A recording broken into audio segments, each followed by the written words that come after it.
Hi everyone, good morning. আবারও স্বাগত আমার একটি নতুন ভিডিওতে। আশা করি সকলে খুব ভালো আছেন আর সুস্থ আছেন, আর আমরাও বেশ ভালো আছি। আজ হলো মঙ্গলবার, এখন বাজবে ঘড়ির কাঁটায় ওই 8:05 মতো। এখন থেকে আজকের ব্লগটি আমি শুরু করছি। আশা করছি আজকের ব্লগটি আপনাদের ভালো লেগে থাকবে।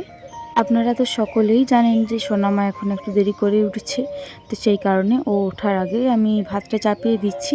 আর কালকে না আমি একটু বেশি পরিমাণে চাল নিয়ে নিয়েছিলাম, আর বাবা আর দাদা ভাই বাড়িতে খায় উনি, তো সেই কারণে অনেকগুলোই ভাত বাড়তে হয়ে গিয়েছে। আমাদের বাড়িতে মিনিমাম 2 থেকে 3 জন মতো পান্তা ভাত খেতে পছন্দ করে, তো সেই কারণে আমি বাসি ভাতগুলো একটু ছেঁকে রেখে দিলাম যদি কেউ খেতে পারি। আর ঠাকুমা ওইদিকে আলুতে পেঁয়াজে ভাজা দিচ্ছে, আলুতে পেঁয়াজে ভাজাটাই পান্তা ভাতের সাথে খাওয়া হবে। আপনাদের কাদের কাদের এই বাসি ভাতটা খেতে ভালো লাগে কমেন্ট করে জানাবেন তো। আমি কিন্তু আগে প্রচুর পরিমাণে খেয়েছি, তবে এখন আর খুব একটা সহ্য হয় না, তো সেই কারণে খেতে খুব একটা ইচ্ছা করে না এই বাসি ভাতগুলো।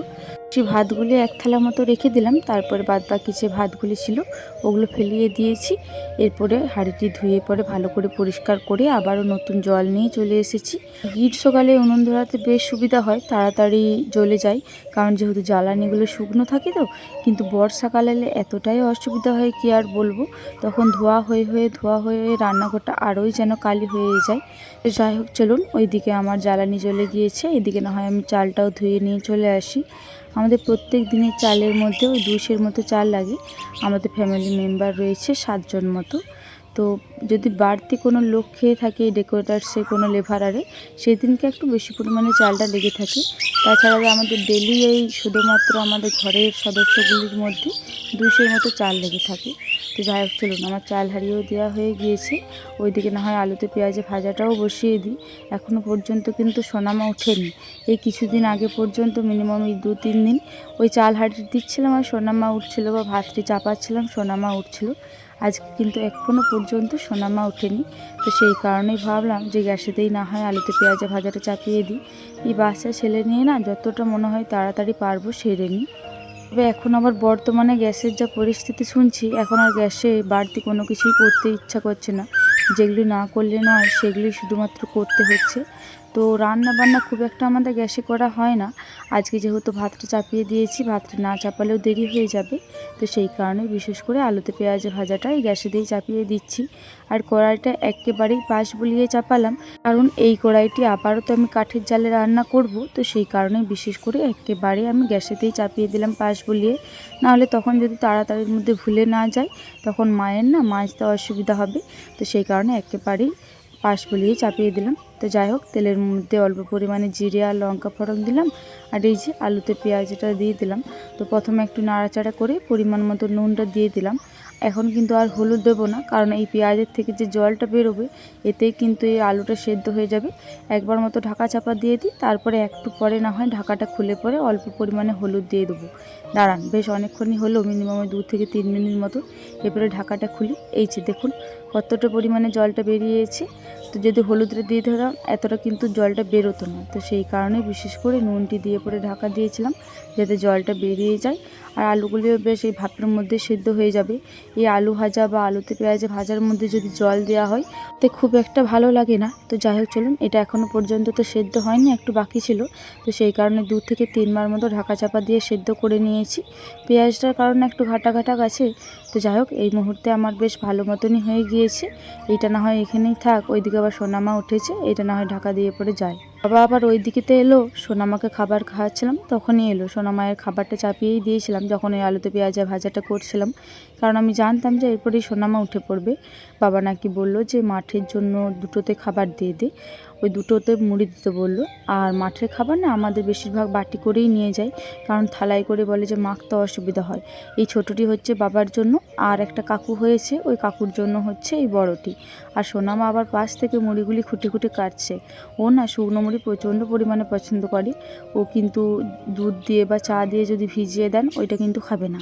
আর আলু ভাজাও প্রচণ্ড পরিমাণে পছন্দ করে, তবে এটা একটু বেশি পরিমাণেই গরম রয়েছে, তো সেই কারণেই হাত দিতে পারছে না।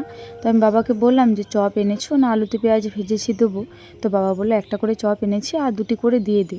তো সেই কারণে অল্প করে দিয়েছি, খুব একটা বেশি দিইনি। আর সোনামা না এই জিনিসটা কখনো দেখেনি, প্রথম হয়তো দেখছে ভালো করে, তো সেই কারণে ও এক মনে দেখছে যে মা কি করছে। আমাদের এই গ্রামে গ্রামের সাইডে মাঠের খাবার আমরা এমনি করেই দিয়ে পাঠাই। 3 জন 4 জন 5 জন 6 জন যজনই হোক না কেন একদম সারিয়ে সারিয়ে বসিয়ে দিই। তারপরে একটা গামছা দিয়ে পরে দুদিকটা ভালো করে বেঁধে দিই, তাহলে না কোনো কিছু পড়ে যাওয়ার ভয় থাকে না। আর ডাল ঝোল যদি দেওয়া হয় ভাতের সঙ্গে, একটা টিফিন কৌটো করে ওইটা কুড়িয়ে দিই। তো যাই হোক চলুন, ওইদিকে সব কাজ মোটামুটি কমপ্লিট হয়ে গিয়েছে। আর আজকে তরকারির মধ্যে খুব একটা বেশি তরকারি হবে না, আজকে ওই সারস ঝাল হবে আর পাঁপড়ে আলুতে তরকারি হবে। তো সেই কারণে বড়ি ফড়ংটা প্রথমে ভেজে তুলে রেখে দিলাম। সারস ঝাল কচুর ঝাল আমার তো মোস্ট ফেভারিট, আমার তো দারুণ লাগে। তো ওই তেলেতেই অল্প পরিমাণে জিরে আর লঙ্কা ফোড়ন দিয়ে দিলাম। আরোটি কিন্তু আমি প্রেশার কুকারে সিদ্ধ করেছিলাম, তবে একদম টায়ে টায়ে জল দিয়েছিলাম জানেন তো। অন্যবারে না অনেকটা পরিমাণে ঝোল হয়ে যায়, ওতে খেতে খুব একটা ভালো লাগে না বা জলটা মারতে একটু টাইম লাগে। তো সেই কারণে এইবারে আমি একটু মাখো মাখোই জল দিয়েছিলাম পরিমাণ মতো। প্রেশার কুকারটা খুলে আবার দেখছি যে একদম মানে পরিমাণ মতোই জলটা হয়েছে, একদম মাখো মাখো হয়ে গিয়েছে। তবে আর একটু যদি জলটা থাকতো আর একটু ভালো হতো। তো যাই হোক, ওই জিরে লঙ্কা ফোড়নটা দিয়ে পরেই কচুটা দিয়ে দিলাম, ভালো করে নাড়িয়ে নিলাম। তারপরে বড়ি ফোড়নটা দিয়ে পরে আর অল্প পরিমাণে জল দিয়ে দিলাম, না হলে এই কচুটা এমনিতেই ঠান্ডা হলে একটু টেনে টেনে যাবে। তো দাঁড়ান, নুন মিষ্টি সব কিছু একটু দেখি। তো দেখলাম যে না, সব কিছু ঠিকঠাকই রয়েছে। এই মুহূর্তে আমার কচুর ঝাল কমপ্লিট হয়ে গেছে, কচু বা সারও যা বলবেন। তো যাই হোক চলুন, এটা ঘরেতে রেখে আসি। আমি ছাদেতে এসেছিলাম জামা কাপড় মেলার জন্য, আর সোনামা বিছানাতে টয়লেট করে দিয়েছিল ওই বিছানাগুলো আরে রোদ্দুরে দেওয়ার জন্য, কারণ সকাল থেকে বৃষ্টি হচ্ছিল। তো এসে পরেই আমি ছাদেতে দেখছি যে সোনামা আর সোনামায়ের পাপা এখানে দাঁড়িয়ে রয়েছে। আমি ভাবলাম হয়তো ওরা অন্য কিছু দেখছে। তো দেখলাম যে না, একটা জান গরু এসেছে আর একটা সাধু বাবার মতো এসেছে। তো ওর কাছ থেকে নাকি সোনামায়ের জন্য একটা নজর কাঠি নিচ্ছে। তো সেইটাই ভাবলাম হয়তো আপনাদের সাথে একটু শেয়ার করে থাকি।